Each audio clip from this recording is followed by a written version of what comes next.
नमस्कार, आप देख रहे हैं लोकतंत्र और मैं हूं आपके साथ प्रियंका। लोकतंत्र में आज हम बात करेंगे न्यायिक नियुक्तियों में कमी और इसके लिए जिम्मेदार कौन मुद्दे पर बात होगी। आज देश में मुकदमों का बोझ बढ़ रहा है, इंसाफ में देरी हो रही है, वहीं जजों की नियुक्तियों के मामले में भी पेच फंसा हुआ है।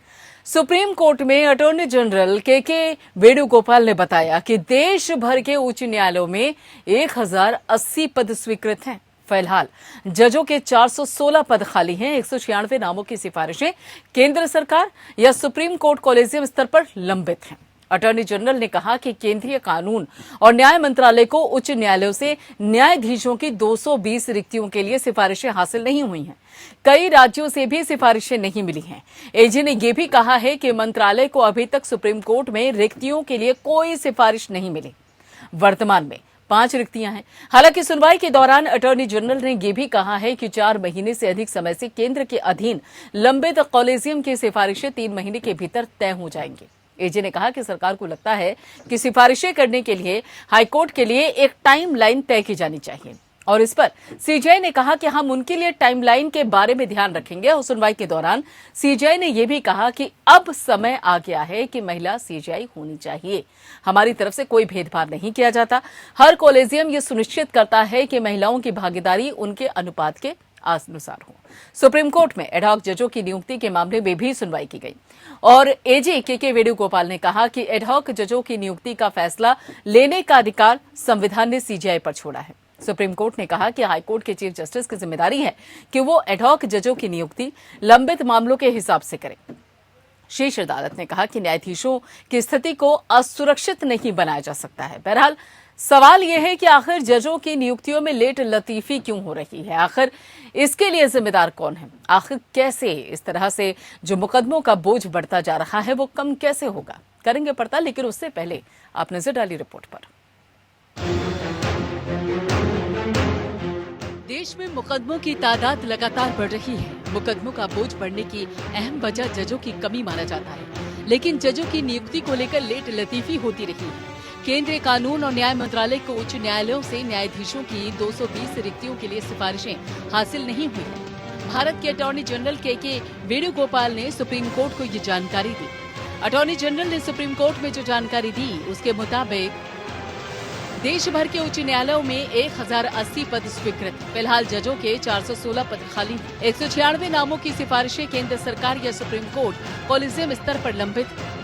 25 मार्च को सीजेआई की अध्यक्षता वाली पीठ ने केंद्र सरकार के स्तर पर लंबित सिफारिशों को मंजूरी देने के लिए जरूरी समय के बारे में बयान देने के लिए अटॉर्नी जनरल को पेश होने को कहा था। वेणुगोपाल ने कहा कि हाईकोर्ट में पद खाली होने से 6 महीने पहले सिफारिशें भेजने की उम्मीद होती है, लेकिन आंध्र प्रदेश, छत्तीसगढ़, गुजरात, झारखंड, मेघालय, उड़ीसा और सिक्किम के हाईकोर्ट ने रिक्तियों के लिए नामों की सिफारिश नहीं की, जो 5 साल से खाली।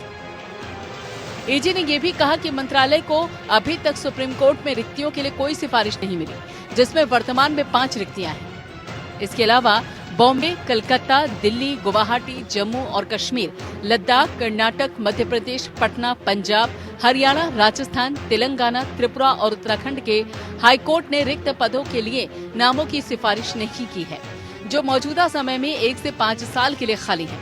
25 मार्च को सुनवाई में जस्टिस एसके कौल और जस्टिस सूर्यकांत की पीठ ने कहा कि केंद्रीय कानून मंत्रालय को उचित समय अवधि के भीतर कॉलेजियम की सिफारिशों को स्पष्ट करना चाहिए। सवाल यही है कि न्यायिक नियुक्तियों में कमी के बावजूद हो रही लेट लतीफी के लिए आखिर कौन जिम्मेदार है। Bureau report. जी हाँ, अगर देखा जाए तो लगातार जो केसेस हैं, सुनवाई के मसले हैं, केसेस के बोझ बढ़ते जा रहे हैं, सुनवाई टलती रहती है। लेकिन सवाल ये उठता है कि जब केसेस का बोझ इतना ज्यादा है तो फिर आखिर जजों की कमी क्यों है। सुप्रीम कोर्ट में एडहॉक जजों की नियुक्ति के मामले को लेकर भी बातचीत चल रही है और सबसे बड़ा सवाल यह है कि जहां पे जरूरत है, जहां पे जजों की नियुक्तियों की जरूरत है, वहां पर आखिर जजों की नियुक्तियां क्यों नहीं हो रही हैं, चाहे फिर वो केंद्र सरकार के स्तर पर हो या फिर सुप्रीम कोर्ट के कॉलेजियम के स्तर पर। सवाल ये उठता है कि जो सिफारिशें आई हुई हैं वो अभी तक लंबित क्यों पड़ी हुई हैं। और सबसे बड़ा सवाल ये भी है कि आखिर कई जगह ऐसी है, जैसे कि हम आपको भी रिपोर्ट में दिखा भी रहे थे कि कई जगह ऐसी हैं जहां से अभी तक जो पिछले 5 साल से या फिर आने वाले 1 से 5 साल तक जो रिक्तियां पड़ी हुई हैं, जो बाकायदा जिन पर भर्तियां होनी है, नियुक्तियां होनी है, वहां से किसी तरीके की सिफारिश नहीं आई है कोर्ट के लिए। अब सवाल ये उठता है, क्या इस मसले को गंभीरता से नहीं लिया जा रहा है, या फिर ये मानकर चला जाए कि कहीं ना कहीं कोई ऐसा पेच फंसा हुआ है जिस पर काम करने की जरूरत है। क्योंकि अगर देश की बात की जाए तो देश के अंदर कई ऐसे केसेस हैं जिसको लेकर सुनवाई होनी है, जिसको लेकर फैसले होने हैं, और ऐसे में अगर जजों की नियुक्तियां नहीं होंगी, जजों की कमी होगी, तो फिर इन मसलों का, इन केसेस का और इन सुनवाइयों का आखिर होगा क्या।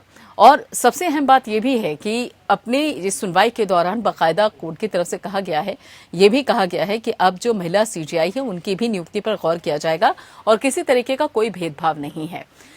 अब एक तरह से अगर देखा जाए तो ये एक अच्छी खबर भी है, क्योंकि लगातार यहाँ पर मांग जो लॉयर्स हैं, फीमेल लॉयर्स हैं, उनकी तरफ से की जा रही थी कि इतना समय हो चुका है लेकिन अभी एक भी महिला सीजीआई नहीं। उस बाबत भी एक बयान अगर सामने आया है तो वो एक अच्छी खबर भी मानकर देखा जा सकता है। लेकिन सबसे बड़ा सवाल यह है कि आखिर जजों की नियुक्तियों को लेकर पेच क्यों फंसा हुआ है, और साथ ही जिन जजों को लेकर बाकायदा सिफारिशें आई हुई हैं उन सिफारिशों पर गौर क्यों नहीं किया जा रहा है। और कई स्टेट जहां पर जजों की जरूरत है लेकिन उन कोर्ट की तरफ से अगर देखा जाए तो सिफारिशें सामने नहीं आई हैं, नाम सामने नहीं आए, तो ऐसे में मामला फंस कहां रहा है। और इसी बाबत चर्चा करने के लिए हमारे खास मेहमान हमारे साथ जुड़े हुए हैं। आपको बता दें कि वीआईपी सिंह हैं जो कि अध्यक्ष हैं द्वारिका कोर्ट बार एसोसिएशन के, वो हमारे साथ जुड़ गए हैं। और साथ ही डॉक्टर अभिषेक अत्रे हैं जो कि अधिवक्ता हैं सुप्रीम कोर्ट के, वो भी हमारे साथ जुड़े हैं। और साथ ही आपको बता दें कि जस्टिस रविंद्र सिंह हैं जो कि पूर्व जज इलाहाबाद हैं, वो भी हमारे साथ जुड़े हुए हैं। जस्टिस रविंद्र सिंह जी, मसले बहुत सारे हैं, केसेस बहुत सारे हैं जिनको सुनवाई की जरूरत है, फैसले अटके पड़े हैं, लेकिन जजों की नियुक्ति नहीं हो पा रही है। क्या कारण है इसके पीछे, कहां पर पेच फंसा हुआ है, कहां पर रुकी हुई है बात? ये बहुत महत्वपूर्ण प्रश्न है। आपने जो चर्चा आज की है बहुत, मैं समझता हूँ, सकारात्मक होगी। पहले तो जो कोलिजियम सिस्टम हमारा है उसमें memorandum of the procedure government और सीजीआई के बीच में तय हो चुका है। वो बना हुआ है कि रिकमेंडेशन कैसे होंगी, अपॉइंटमेंट कैसे होंगे। जब पूरा मेमोरेंडम ऑफ द प्रोसीजर पहले से तय हो गया है, इसके बावजूद भी अगर रिकमेंडेशंस टाइम पर नहीं होती हैं और रिकमेंडेशन होने के बाद वो पेंडिंग पड़ी रहती हैं, तो ये एक चिंता की बात है। फिर ये प्रश्न उठता है कि आखिर रिकमेंडेशन, इस समय 419 पद हमारे खाली है। 661 न्यायाधीश हाई कोर्ट में काम कर रहे हैं। अगर ये recommendation according to memorandum of the procedure 6 महीना पहले हो जानी चाहिए। चीफ जस्टिस के लिए 1 महीना पहले रिकमेंडेशन हो जानी चाहिए, लेकिन कोई रिकमेंडेशन टाइम से नहीं होती। परिणाम क्या होता है, जो रिकमेंडेशन भी होती हैं वो एक साल, 1.5 साल पड़ी रहती हैं। उसके बाद उन पर निर्णय होता है। अगर रिकमेंडेशन 10 आदमी की हुई है तो उसमें से 4 आदमी, 3 आदमी, 2 आदमी सिलेक्ट हुए, बाकी लोग रिजेक्ट कर दिए गए या उनकी फाइलें वापस कर दी गई। आखिर इसके पीछे what is the reason behind it? Supreme court ने इसको कॉलेजियम सिस्टम के तहत अपॉइंटमेंट का जो सिस्टम लागू किया वो इस हिसाब से किया था। मंशा बहुत साफ थी कि बहुत अच्छे लॉयर आएंगे जो जजेस के सामने अपियर करते हैं, उनकी ईमानदारी है, मेरिट है, सिंसियरिटी है।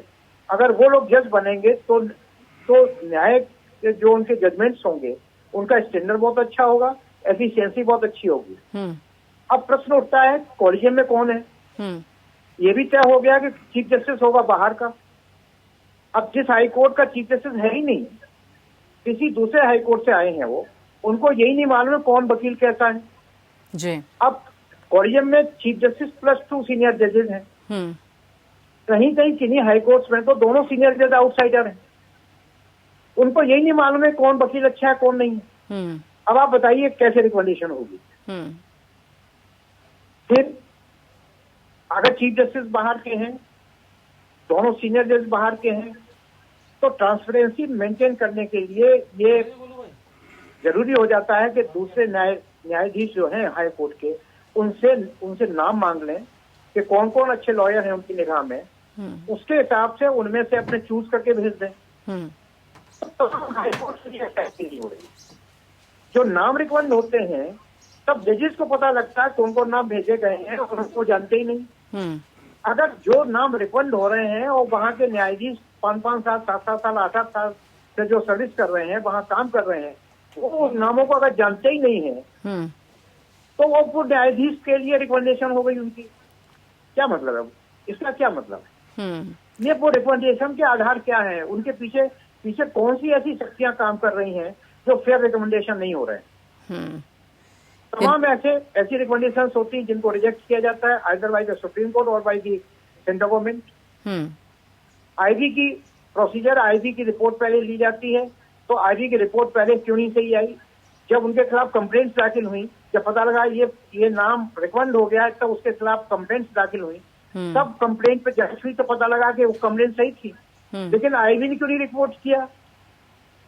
ये सारे महत्वपूर्ण ये प्रश्न है जो पूरे सिस्टम को चरमरा दिया उन्होंने। और आज स्थिति हो गई है कि हाई कोर्ट के न टाइम से रिकमेंडेशन हो पाती हैं और न ही अपॉइंटमेंट भी ईमानदारी से हो पा रहे हैं। कभी सुप्रीम कोर्ट ने सोचा था कि जो अच्छे लॉयर हैं, जिनका कोई गॉडफादर नहीं है, but they are efficient, they are honest, उनके नाम जाएंगे और उनको जब वो जजेस बनेंगे तो एक अच्छे जजमेंट्स की उनसे उम्मीद की जाएगी। वो सिस्टम में डिग्निटी को मेंटेन करेंगे। लेकिन उनके तो नाम ही नहीं देने वाला कोई, कि उनका कोई गॉडफादर नहीं है। तो दिन रात बहस करते हैं कोर्ट्स में, अच्छी बहस करते हैं, लेकिन उनका नाम रिकमेंड नहीं होता है। नाम किनका रिकमेंड होता है? जिसे जजेस ही नहीं जानते। आखिर क्या, what is the reason behind it? बिल्कुल, ये साफ बात है कि रिकमेंडेशंस में ईमानदारी नहीं है।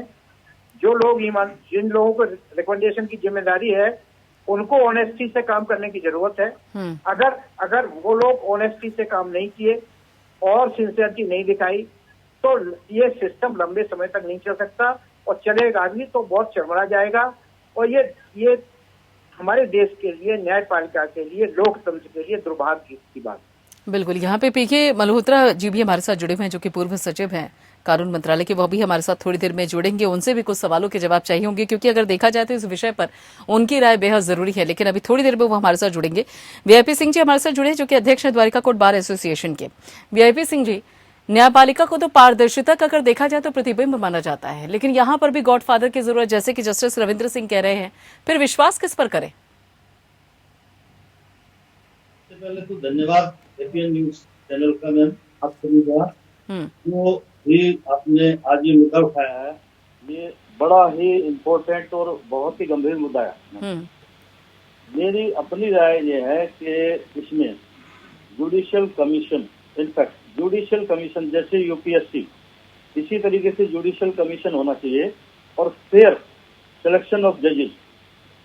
जो हमारे वकील भाई हैं, जो ऑनरेबल हाई कोर्ट और सुप्रीम कोर्ट में, इंडिया के सभी हाई कोर्टों में, supreme court, honourable supreme court में वकालत कर रहे हैं, उनमें से जो जजेस का जो अपॉइंटमेंट है वहां से होना चाहिए और जुडिशियल कमीशन के द्वारा होना चाहिए। साथ में अभी एक प्रॉब्लम ये आ रही है कि जो मेरे जज साहब ने जो अभी बताया, मेरे जो सीनियर भाई, अभी मेन प्रॉब्लम क्या है कि जो अपॉइंटमेंट है मैम, अपॉइंटमेंट ये जो इनफैक्ट फेयर अपॉइंटमेंट का जो सिस्टम है वो नहीं हो पा रहा। वो इस वजह से नहीं हो पा रहा कि जो अभी कहा जज साहब ने कि यदि हाई कोर्ट के जजेस सपोर्ट दूसरी कोर्ट से उस कोर्ट में आते हैं तो उस समय उनको खुद को जो जितना एक्सपीरियंस है उसको साथ में रखते हुए नीचे से जो रिकमेंडेशन कमेटी से आती हैं, बाकी जजेस की, ऑनरेबल पर्टिकुलर कोर्ट की, पर्टिकुलर हाई कोर्ट की, तो उसमें थोड़ा सा लैकुना है।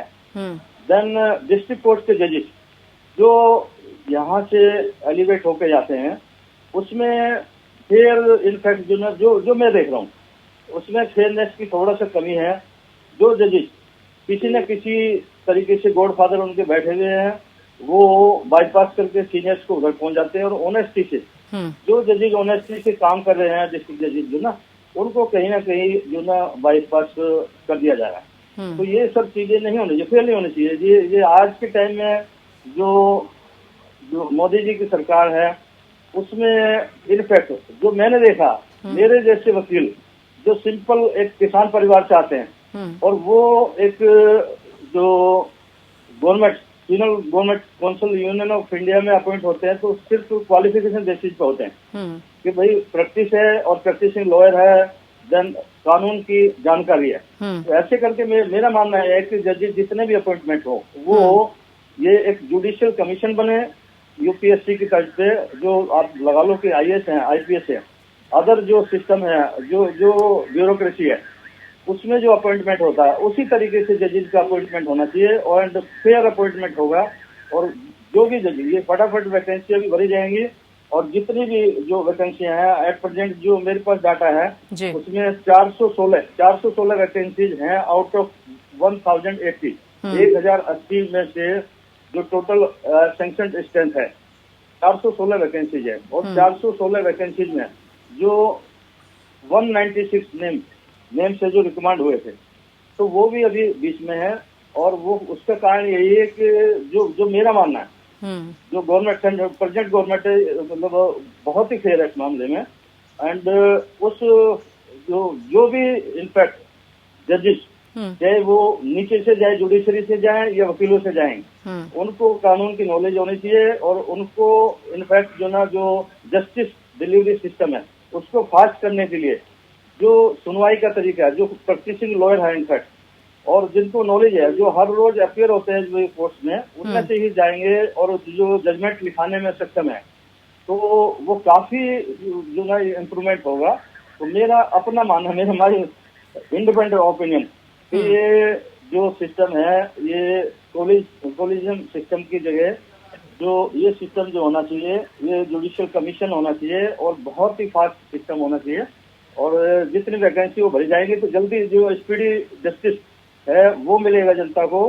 और जो भी जजेस इनफैक्ट डिजर्व करते हैं या जो एडवोकेट डिजर्व करते हैं वो ही ऊपर जाएंगे और बहुत अच्छा न्याय प्रणाली में सुधार होगा। बिल्कुल।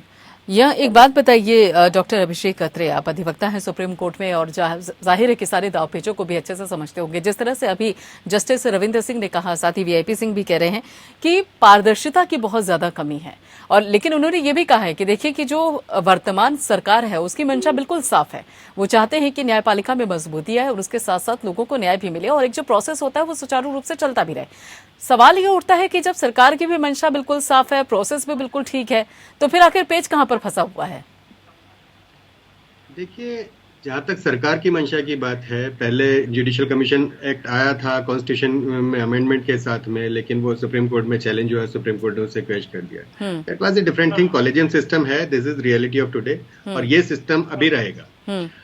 जो जजेस के सिलेक्शन का प्रोसेस होता है, हमें ये देखना पड़ेगा, सिर्फ 3 जजेस जो फर्स्ट, सेकंड, थर्ड नंबर के हैं वो डिसाइड करते हैं। वो किन में से डिसाइड करेंगे? जो एडवोकेट्स उनके सामने अपीयर कर रहे हैं। बाकी कोर्ट्स में कोई भी एडवोकेट कितना भी अच्छा हो, बाकी कोर्ट में कितना भी अच्छा काम कर रहे हैं, अगर उस पीरियड में, जब वो 3-4 महीने का पीरियड चीफ को आए हुए होता है, उस समय में उनके सामने अपीयर नहीं हो रहा, तो उनकी नजरों में नहीं आएगा, वो पहचान ही नहीं पाएंगे कि अच्छा ये इनको भी कंसीडर करना है। क्योंकि हमारे यहाँ अप्लाई कराने का कोई सिस्टम ही नहीं है कि कोई एप्लीकेशन हो, कोई क्राइटेरिया फिक्स है कि हाँ भाई इतने नंबर ऑफ जजमेंट्स इस आदमी के हैं या इतने नंबर ऑफ केसेस इसने किए हुए हैं, तो इसका एक डाटा बैंक में रख दिया जाए, उस डाटा बैंक से कहीं सेलेक्ट किया जाए। ऐसा कोई सिस्टम तो है नहीं। तो सीधे सीधे जो उनके सामने अपीयर हो रहे हैं उनमें से जो बेस्ट मटेरियल होता है वो उसका रिकमेंड कर देते हैं। जो उनके सामने आया ही नहीं उसे रिकमेंड कहां से करेंगे?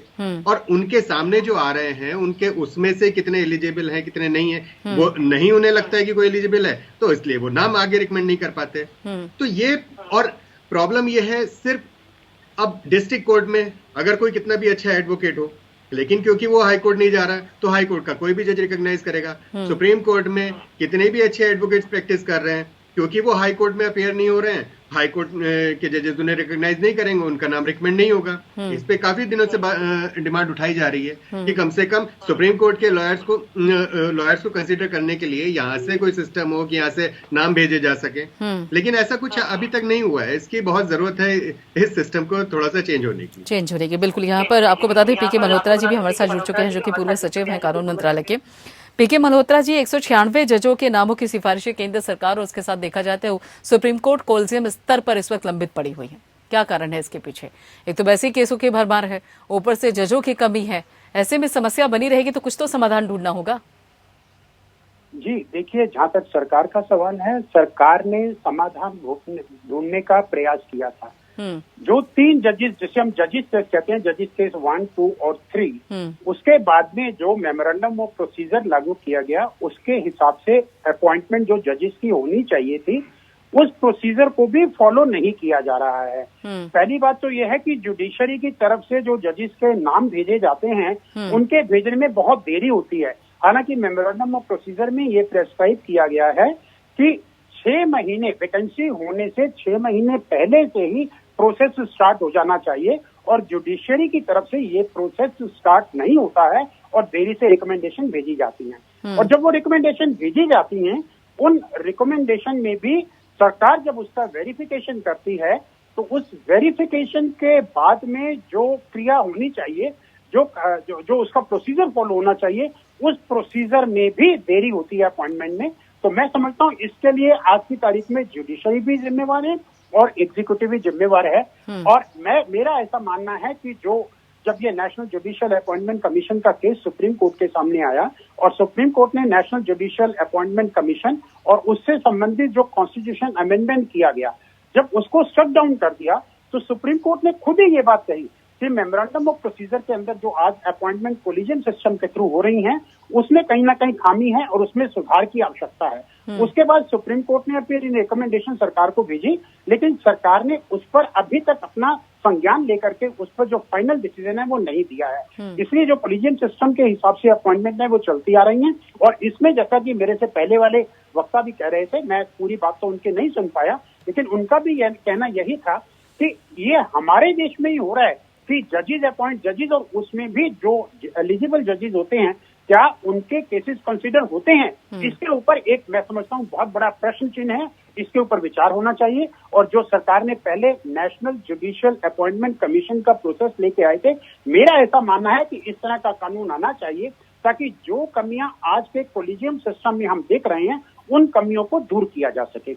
इसमें मैं एक बात और आपसे कहना चाहूंगा कि देखिए, अगर ये कोलिजन सिस्टम आया जो कि संविधान में प्रेस्क्राइब्ड नहीं है, जिसका संविधान में कहीं भी जिक्र नहीं है, जिसके ऊपर कोई कानून नहीं है, क्योंकि ये कोलिजन सिस्टम सुप्रीम कोर्ट के द्वारा ही बनाया गया है, आर्टिकल 124 की व्याख्या करके, जहां उन्होंने कंसल्टेशन को कंकरेंस कहकर ये कह दिया कि जुडिशरी की कंकरेंस अपॉइंटमेंट के लिए बहुत जरूरी है। ये सिस्टम इसलिए आया कि 1975-76 में जब सुप्रीम कोर्ट के सीनियर जजेस को सुपरसीड किया गया और कमिटेड जजेस को लाने की कोशिश की गई, तो जुडिशरी ने इस तरह का इंटरप्रिटेशन दिया। अब अगर कोलिजियम सिस्टम में भी उसी तरह की खामियां हमें देखने में मिल रही हैं, तो मेरा ऐसा मानना है कि एग्जीक्यूटिव को सामने आना चाहिए और एग्जीक्यूटिव को इस पर विचार करके जो कानून में खामियां अभी संविधान पीठ ने बताई हैं, उनको दूर करते हुए एक नया जुडिशियल अपॉइंटमेंट कमीशन का बिल लाना चाहिए, जिसमें अपॉइंटमेंट में ट्रांसपेरेंसी हो। हमारे पास कोई जो एक एप्लीकेशन आती हैं, उसको एग्जामिन करने के लिए एक सेक्रेटेरिएट हो, वो सेक्रेटेरिएट उसको एग्जामिन करके जो अपॉइंटमेंट कमीशन बनाया जाए, उसके सामने वो प्रोसीजर रखा जाए और अपॉइंटमेंट कमीशन की रिकमेंडेशन के बेसिस के ऊपर फिर सरकार जो है उनकी अपॉइंटमेंट करे। मैं समझता हूँ ये एक अच्छा सुधार होगा और इसमें अधिक समय भी नहीं लगना चाहिए जो आज लग रहा है। बिल्कुल, लेकिन ये समस्या कोई आज की तो नहीं है ना पीके मल्होत्रा जी। देखा जाए तो ये जजों की कमी की समस्या काफी पुरानी भी रही है और आप खुद मानते हैं कि कहीं ना कहीं कॉलेजियन सिस्टम में कुछ ना कुछ कमी है। और आपने अभी खुद कहा कि जुडिशियल अपॉइंटमेंट काउंसिल बाकायदा उसको लेकर भी बातचीत होनी चाहिए, उस पर भी कुछ फैसला होना चाहिए। तो फिर कहां पर चूक हो रही है? क्यों इस प्रोसेस को लेकर काम नहीं किया जा रहा है? क्या अभी जिस तरह से बाकी बाकायदा जो अधिवक्ता हमारे साथ बैठे हैं, उन्होंने कहा कि देखिए सरकार की मंशा साफ है, सरकार की मंशा अगर बिल्कुल साफ है तो फिर कहां पर पेच फंसा हुआ है, कहां परेशानी है कि इसको लेकर फिर से एक पुनर्विचार नहीं किया जा रहा है? नहीं, जो उसके प्रोसीजर को पूरा करना चाहिए उसको समयबद्ध तरीके से ना तो एग्जीक्यूटिव पूरा कर रही है और ना ही जुडिशरी उसको समयबद्ध तरीके से उसके ऊपर कार्य कर रही है। अगर इसके ऊपर समयबद्ध तरीके से कार्य किया जाए तो मैं नहीं समझता कि कोई ऐसा कारण हो कि इन वैकेंसीज को जल्दी से जल्दी ना भरा जा सके। जैसा कि आपको याद होगा, अभी पिछले महीने ही सुप्रीम कोर्ट ने कुछ मामलों का संज्ञान लिया जहां कुछ एक केसेस एग्जीक्यूटिव के पास, सरकार के पास एक साल से पेंडिंग पड़े हुए हैं और मे भी उनमें या तो आईबी क्लियरेंस नहीं आई या और कोई कारण होगा, लेकिन जो भी कारण है उसको पूरा करते हुए सरकार को ये चाहिए कि उसको वापस भेजे ताकि सुप्रीम कोर्ट उस पर दोबारा से, सुप्रीम कोर्ट कोलिजियम उस पर दोबारा से विचार कर सके। उसको पेंडिंग रखना समाधान नहीं है। इसी तरह जब कोलिजियम, चाहे वो हाई कोर्ट का कोलिजियम हो चाहे सुप्रीम कोर्ट का कोलिजियम हो, जब वो नाम का रिकमेंडेशन करता है तो वो भी एक समयबद्ध तरीके से करे। वैकेंसी हो जाने के 6-6 महीने बाद में अगर रिकमेंडेशन की जाएगी तो मैं समझता हूँ इस वजह से जजेस रिटायर होते रहते हैं और उनके रिक्त स्थान जो है भरे नहीं जाते हैं और रिक्त स्थानों का नंबर जो है वो बढ़ता जाता है। ठीक है, तो ऐसे में जो अगर एडहॉक जजेस की बात की जाए, उनकी भूमिका कितनी ज्यादा प्रभावी हो सकती है? अगर उनको इस पूरी पिक्चर में अगर शामिल किया जाए तो उनकी भूमिका कितनी महत्वपूर्ण हो सकती है, खासतौर पे जब उसको लेकर चर्चा भी चल रही है? एडहॉक जजेस को अपॉइंट करने के लिए हमारे संविधान में प्रावधान अवश्य है, लेकिन इसका प्रयोग अभी नहीं किया गया है हाई कोर्ट और सुप्रीम कोर्ट में, और इसके लिए अभी रिकमेंडेशन की गई है और मैं समझता हूँ वो जरूरी है। लेकिन एडहॉक जजेस की तो बात तब आएगी ना जब आप पहले अपनी एग्जिस्टिंग वैकेंसीज को तो फिलअप करिए। आप अगर 1080 में से आज भी आपके पास 450 से ज्यादा हाईकोर्ट की पोस्ट खाली पड़ी हुई है, पहले आप उनको तो भरिए। उनको भरने के बाद जब आपको लगे कि हाँ अभी हमें और जजेस की आवश्यकता है, तो आप एडहॉक जजेस के प्रोविजन का, जिसका संविधान में ऑलरेडी प्रावधान है, उसका प्रयोग करना चाहिए, क्योंकि उसके प्रयोग में भी चीफ जस्टिस जो है प्रेसिडेंट को रिकमेंड करेंगे और प्रोसीजर रिकमेंडेशन का वही है। हालांकि कोलिजियम वाला सिस्टम नहीं है, कंसर्न हाईकोर्ट का चीफ जस्टिस उसके लिए रिकमेंडेशन करेगा और प्रेसिडेंट उसकी अपॉइंटमेंट कर सकता है। लेकिन वो तभी प्रयोग में लाना चाहिए जब आप अपनी एग्जिस्टिंग जजेस की वैकेंसीज को फिल कर लेते हैं। अभी तो आप वही नहीं कर पा रहे हैं, पहले उसको करिए, अगर उसके बाद आवश्यकता हो तो फिर एडहॉक जजेस की अपॉइंटमेंट के प्रोसेस को प्रयोग में लाना चाहिए। देश के अंदर अगर देखा जाए तो कई मसले ऐसे हैं, कई मामले ऐसे हैं, कई केसेस ऐसे हैं न्यायालय में जिनको जजों की जरूरत है। खासतौर पे उनके अगर देखा जाए अगर जज नहीं होंगे तो फिर ज्यादा से ज्यादा केसेस को लेकर आखिर फैसला आएगा कैसे? लोगों की चप्पलें घिस जाती हैं न्यायालयों के चक्कर काटते काटते और उसके साथ साथ वकीलों के आगे पीछे घूमते हुए, लेकिन उसके बावजूद भी सालों लग जाते हैं एक किसी केस पर फैसला आने में। क्या कारण समझा जाए इसके पीछे, खासतौर पे तब जब जजों की भी कमी बनी हुई है, उनकी नियुक्तियां नहीं हो पाती हैं, कई जगहों से कई कोर्ट से बाकायदा सिफारिशें नहीं आ पा रही हैं। मुद्दे पर बात करने के लिए हमारे खास मेहमान हमारे साथ जुड़े हुए लगातार जस्टिस रविंद्र जी। अभी जिस तरह से बाकायदा पीके मल्होत्रा जी कह रहे थे कि कई ऐसे कोर्ट हैं जहां से सिफारिशें नहीं आ पाती हैं, और खासतौर पर अगर देखा जाए तो मेरे पास भी जो आंकड़ा है उसके हिसाब से उड़ीसा है, सिक्किम है, छत्तीसगढ़ है, गुजरात है, झारखंड है, मेघालय है, जहां से कई रिक्तियां पड़ी हुई हैं लेकिन अभी तक सिफारिशें नहीं आई हैं। और उसके अलावा खुद अटॉर्नी जनरल ने कहा है कि कम से कम 220 ऐसी रिक्तियां हैं जिसको लेकर उच्च न्यायालयों की तरफ से अभी तक सिफारिश नहीं आई। अब क्या कारण माना जाए इसके पीछे? क्या ये मानकर चला जाए कि गॉडफादर के तहत जो रास्ता पूरा चुना गया है उस प्रोसेस में नहीं आ पाते हैं, या पारदर्शिता नहीं होती है? क्या मसला है इसके पीछे? ये हमने आपको अभी चर्चा में बताया था। हाँ, कि जो न्यायाधीश हैं बाहर से आते हैं, मुख्य न्यायाधीश बाहर से आते हैं, कहीं कहीं पर जो सीनियर जजेस हैं वो भी बाहर से, उनको लॉयर्स की मेरिट के बारे में कुछ जानकारी नहीं। ऐसी हालत में वो ये भी कॉन्शियस है कि अगर हम गलत आदमी रिकमेंड कर देंगे तो मेरी इमेज पर फर्क पड़ेगा। हम उनकी ईमानदारी पर कोई क्वेश्चन मार्क नहीं करते, लेकिन उनके सामने ये हमेशा प्रश्न रहेगा कि अगर हमने कोई गलत आदमी रिकमेंड कर दिया तो वो हमारे खाते में चला जाएगा और हमारे ऊपर एक कलंक हो जाएगा। तो टाइम तो लगेगा ही, निश्चित लगेगा। कहीं पर तो उनकी लापरवाही है। लापरवाही के लिए आप कह सकते हैं कि आप चीफ जस्टिस सीजीआई से मिल करके उनसे कह करके जल्दी नाम मांग लें, लेकिन कहीं कहीं उनकी मजबूरी भी है कि उन्हें कुछ मालूम ही नहीं है, इसका नाम भेज दें। अगर जब उनको जानकारी नहीं है और अगर वो ऐसे लोगों से बात करके नाम भेजेंगे, जैसे हमने आपसे कहा कि तमाम ऐसे नाम आते हैं जिनको जजेस कहते हैं, जो 10-10 साल की वहां जजी कर रहे हैं, वो कहते हैं कौन आदमी हुई थी उसमें, हम इसको जानते ही नहीं। हाईकोर्ट में जो 10 साल से न्यायाधीश हैं जिन्होंने वहां वकालत की, उसके बाद जजी की, और अगर उनको पता ही नहीं है कि आदमी है कौन, वो नाम रिकमेंड हो रहा है, तो मीनिंग देयर बाई जो आदमी रिकमेंडिंग अथॉरिटी है, जो कॉलेजियम है, उसकी अपनी कोई जानकारी नहीं थी, उसने किसी पर विश्वास किया और उसने उसके साथ धोखा कर दिया। तो आदमी चीफ जस्टिस है, सीजीआई है, जब chief justice of high court है, उनकी अपनी एक इज्जत है, उनकी मर्यादा है, उन्हें अपनी इज्जत के बारे में भी ध्यान रखना है। अगर गलत रिकमेंडेशन होगी तो उनकी बदनामी होगी, तो इसलिए भी रिकमेंडेशंस नहीं आ रही। तो इसके पीछे इसका समाधान भी तो होना चाहिए ना, हम तो इस समस्या को लेकर नहीं बैठ सकते, इसका समाधान भी होना चाहिए। हाँ, हम लोग डिस्कस कर रहे हैं, कुछ सॉल्यूशंस आने चाहिए। हाँ। एक तो जो कॉलेजियम सिस्टम है 1+2, हाँ। हाई कोर्ट का जो नाम रिकमेंड होता है चीफ जस्टिस +2 सीनियर जज, तो इसको माननीय सुप्रीम कोर्ट को इस कॉलेजियम को बढ़ाने की जरूरत है। इसको 1+10 या कम से कम 2 वहां के सीनियर मोस्ट जजेस जो हैं उस हाई कोर्ट के, उनको ऐड करने की जरूरत है, जिनको जानकारी है लॉयर्स के बारे में। अभी डॉक्टर अभिषेक जी ने कहा कि जो लॉयर उनके सामने अपियर करेंगे उन्हीं की वैल्यू समझ पाएंगे, बाकी सारे कुछ करेंगे। इस तरह यही होता है, जो वकील वहां सरकारी वकील अपॉइंट है तो वो बेस्ट वकील है, जो बाहर दूसरी कोर्ट में सरकारी वकील है उसके बारे में उनको जानकारी नहीं, तो वो नाम किसका रिकमेंड होगा जो उनके अपियर कर रहा है। तो इसलिए इस कॉलेजियम सिस्टम में नंबर ऑफ द जजेस को कम से कम लोकल जजेस को ऐड करने की जरूरत है।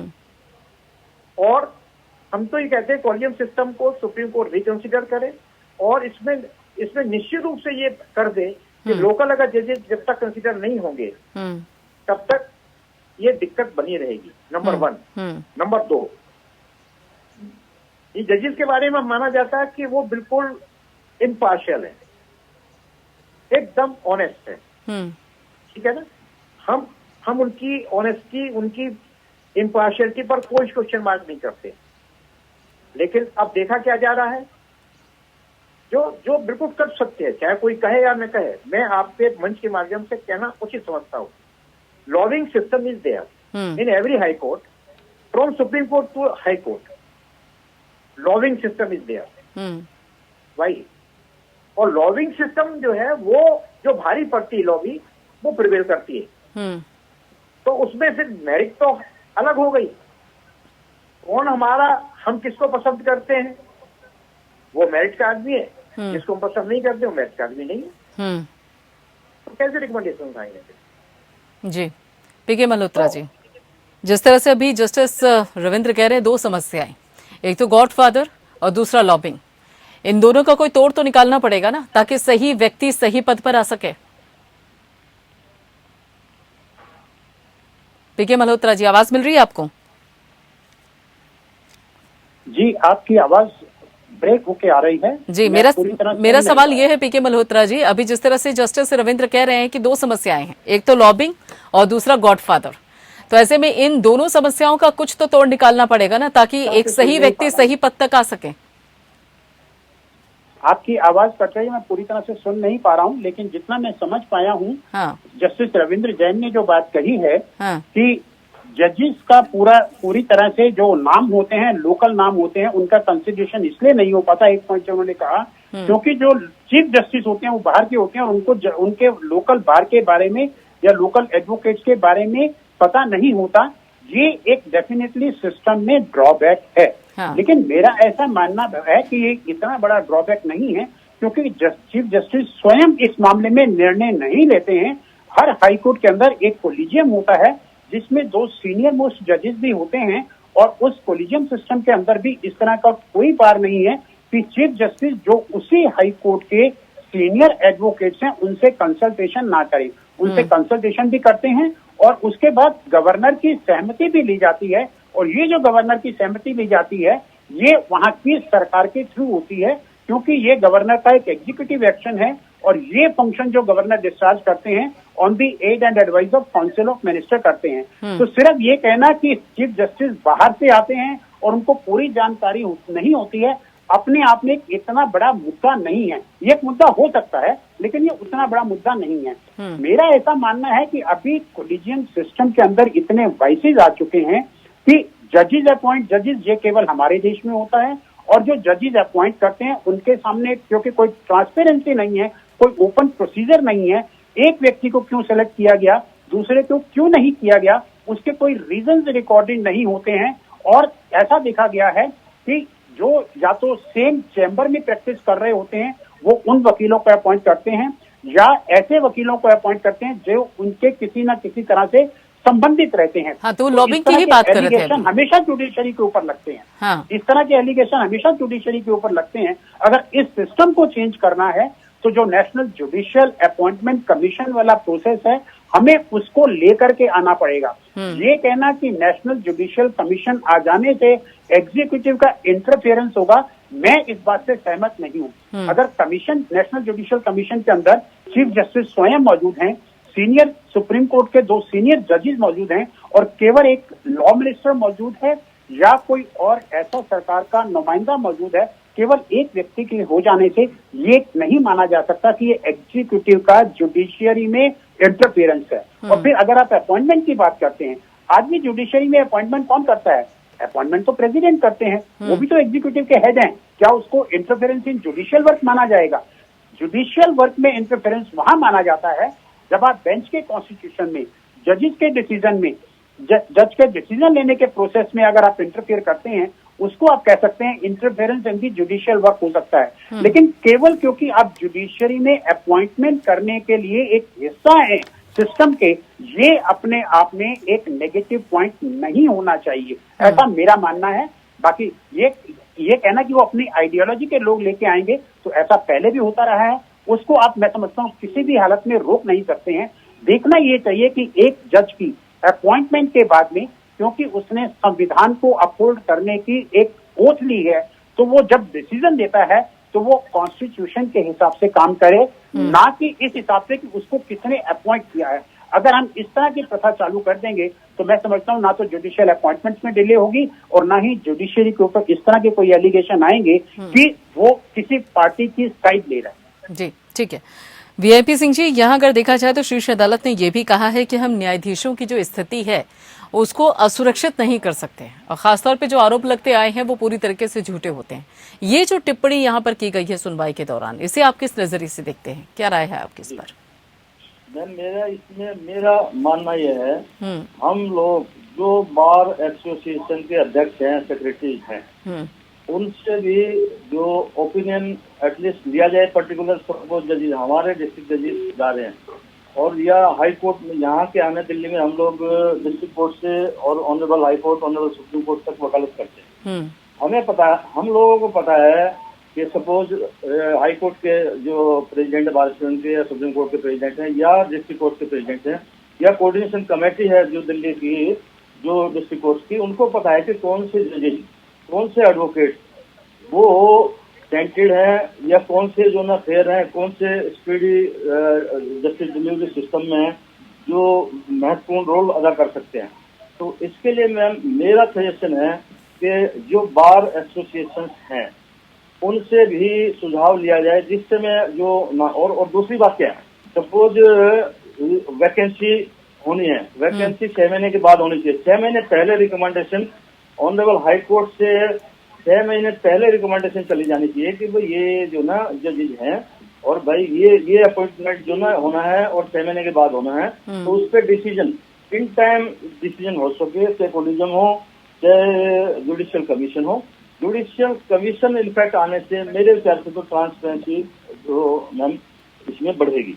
और मेरे पास कुछ आंकड़े हैं मैम, मेरे पास जो आंकड़े हैं वो है कि जो honourable high court Andhra Pradesh, Chhattisgarh, Gujarat, Jharkhand, Meghalaya, Orissa, Sikkim, जो ना इन्होंने पिछले 5 साल से जो बार से जो अपॉइंटमेंट होने हैं एडवोकेट के, जो कि एक इफेक्टिव सिस्टम है, जुडिशियल सिस्टम को इफेक्टिव करने वाला सिस्टम है, उसमें पिछले 5 साल से कोई रिकमेंडेशन नहीं है। उसके बाद में मैम अगेन जो honourable high court of Bombay, Calcutta, Delhi, Gujarat, Jammu Kashmir and Ladakh, Karnataka, Madhya Pradesh, Patna, Punjab and Haryana, Rajasthan, Telangana, Tripura and Uttarakhand, इनकी भी रिकमेंडेशन बार से जो मैम है पिछले 1 से 5 साल के अंदर रिकमेंडेशन ही नहीं गई है। तो अच्छा रहा अगला, फिर जो सर्विसेज है, सर्विस जो है, सर्विस से भी high court of Manipur, Punjab, Haryana,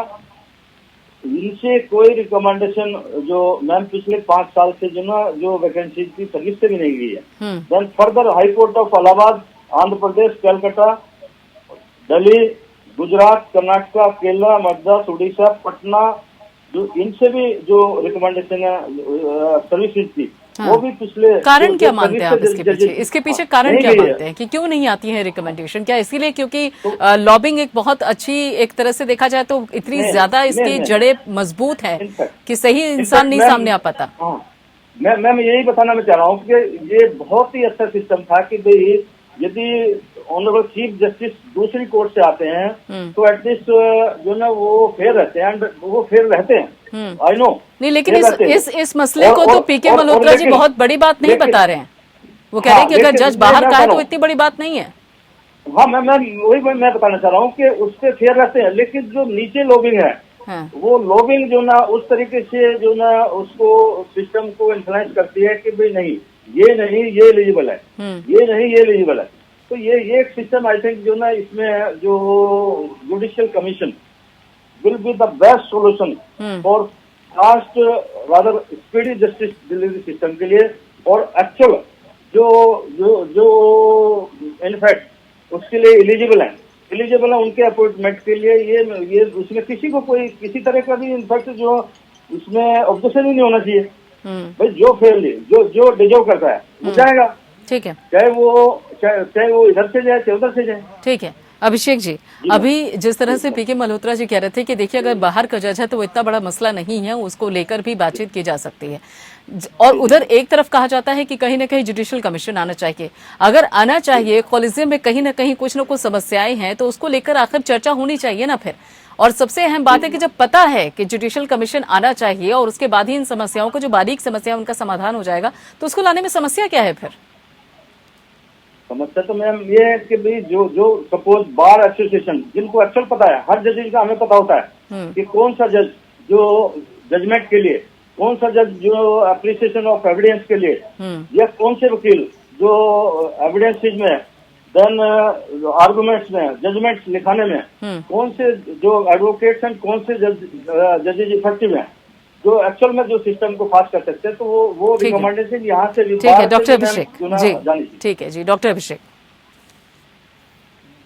के पास पावर्स होंगी जो रिकमेंड करेगा, एलिगेशंस तो सभी पे लगेंगे। अगर ये पावर्स गवर्नमेंट के पास आ जाती हैं तो गवर्नमेंट के ऊपर एलिगेशंस लगने शुरू हो जाएंगे कि आप अपने लोगों को, अपनी आइडियोलॉजी के लोगों को भेज रहे हैं। बार एसोसिएशन के पास आ जाएंगी तो बार एसोसिएशन में जो लोग बैठे हुए हैं, जीत के आए हैं, अगर उनसे कंसल्ट किया जाएगा तो जो उनके किथ एंड किन्स हैं, उनके क्लोज सर्कल में, वो उनके नाम रिकमेंड करेंगे। वहां के लोकल जजेस की बात करते हैं हम तो एलिगेशंस उनके ऊपर लगनी शुरू हो जाएंगी कि उनके चैम्बर के लोग थे। तो ये तो एलिगेशंस ह्यूमन टेंडेंसी है कि कोई भी रिकमेंड करेगा, एलिगेशंस तो लगेंगी। हमें सिर्फ एलिगेशन से डर के, जैसे मल्होत्रा जी ने कहा कि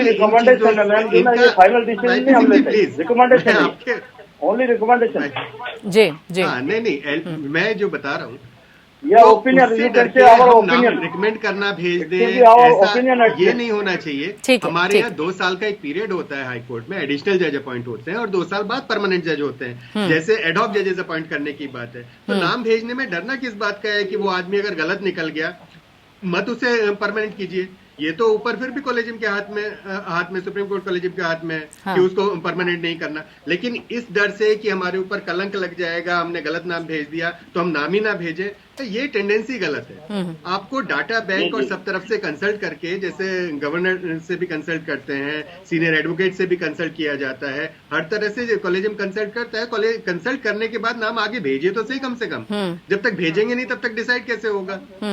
और उसका देखने के लिए, इंटीग्रिटी चेक करने के लिए पूरा सिस्टम बना हुआ है, आईबी क्लियरेंस आती है, उसके बाद में अपॉइंटमेंट होता है। ऐसे ही नहीं हो जाता है किसी का भी नाम सेलेक्ट कर दिया तो क्लियरेंसेस तो पूरी मिलती है, और उसके बाद भी गलत काम कर रहा है तो परमानेंट जज बनाने से रोका जाता है। तो हमें एडहॉक वाली जज अपॉइंट करने के लिए भी ये नहीं सोचना होना चाहिए कि हाँ भाई इसके लिए कोई नया सिस्टम आएगा, ठीक है कुछ दिनों के लिए एडिशनल जज बना के रखिएगा, उन्हें काम पसंद नहीं आएगा हटा दीजिए। तो नाम तो भेजने पड़ेंगे। और एक समस्या और है जिसपे हमारा ध्यान नहीं जा रहा, ये 1080 वैकेंसी जो इंडिया के हाई कोर्ट्स में है, ये कब डिसाइड हुई थी? बिल्कुल। तब से अब तक इंडिया की पॉपुलेशन कितनी बढ़ चुकी है, पेंडेंसी इतनी ज्यादा है, तो हम कब तक उन 1080 जजेस से काम चलाएंगे जिसमें भी आधी वैकेंसीज खाली होती हैं। इन नंबर ऑफ जजेस को पॉपुलेशन के हिसाब से वो भी तो टाइम टू टाइम रिव्यू करना चाहिए, उसको भी तो बढ़ाया जाना चाहिए। असर तो कितना जरूरत पड़ता है? बिल्कुल डॉक्टर अभिषेक, जैसे आपने हमारे बताया, हमारे देश में जो जज और पॉपुलेशन रेशो है वो कहीं भी डेवलप्ड वर्ल्ड से या डेवलप्ड कंट्री से हमारे यहाँ आज भी जो पॉपुलेशन है, ऑफ कोर्स 1 मिलियन के लिए जहाँ पहले 13 जजेस होते थे, आज मैं समझता हूँ 17 या 18 जजेस हैं। जितना इम्प्रूवमेंट होना चाहिए था उतना इम्प्रूवमेंट जज पॉपुलेशन रेशो में नहीं हुआ है। यूरोपियन कंट्रीज में ये आज भी करीब 100 जजेस हैं 1 मिलियन जजेस के, 1 मिलियन की पॉपुलेशन के लिए। तो जज की और पॉपुलेशन रेशो को ठीक करना जरूरी है, मैं इस बात से पूरी तरह सहमत हूँ। एक पॉइंट जो मैं क्लैरिफाई करना चाहूंगा, हम शायद एडहॉक जजेस और एडिशनल जजेस के बीच में हम कुछ शायद हम थोड़ा सा कंफ्यूजन कर रहे हैं। एडहॉक जजेस जो अपॉइंट किए जाते हैं वो उसी प्रोसीजर से किए जाते हैं, जिस एडिशनल जजेस जो अपॉइंट किए जाते हैं वो उसी प्रोसीजर से किए जाते हैं जो रेगुलर होते हैं। पहले उनको एडिशनल जज अपॉइंट किया जाता है, फिर उनको रेगुलर अपॉइंटमेंट दी जाती है। आज जो एडहॉक जजेस की अपॉइंटमेंट की बात हो रही है वो उनके लिए हो रही है कि पेंडेंसी को रिड्यूस करने के लिए जो जजेस रिटायर हो चुके हैं उनको कुछ समय के लिए पोस्ट में अपॉइंट किया जाए ताकि पेंडेंसी को कम किया जा सके। मैं समझता हूँ इन दो इशू को हमें क्लब नहीं करना चाहिए। जब हम एडिशनल जजेस के अपॉइंटमेंट की बात करते हैं तो हम रेगुलर जजेस की बात कर रहे हैं, लेकिन जब हम एडहॉक जजेस की अपॉइंटमेंट की बात कर रहे हैं तो हम रिटायर्ड जजेस को पेंडेंसी को रिमूव करने के लिए, पेंडेंसी को कम करने के लिए जजेस की अपॉइंटमेंट की बात कर रहे हैं। दोनों प्रपोजल आज अंडर कंसिडरेशन है और मेरा ऐसा मानना है कि एडहॉक जजेस को तभी कंसिडर करना चाहिए अपॉइंट करने के लिए, पेंडेंसी को रिड्यूस करने के लिए, जब हम रेगुलर जजेस की, चाहे वो एडिशनल जजेस की पोस्ट हो या परमानेंट जजेस की पोस्ट हो, जब हम उसको पूरी तरह से फिलअप कर चुके हैं। हाँ, तो उसी को लेकर डॉक्टर अभिषेक पूछ रहे हैं कि वो क्यों नहीं फिल हो पा रही हैं, जो कि यहाँ पर 1000 से ऊपर के जो पद रिक्त हैं वो क्यों नहीं फिल हो पा रहे? वही सवाल डॉक्टर अभिषेक कर रहे हैं यहाँ पर।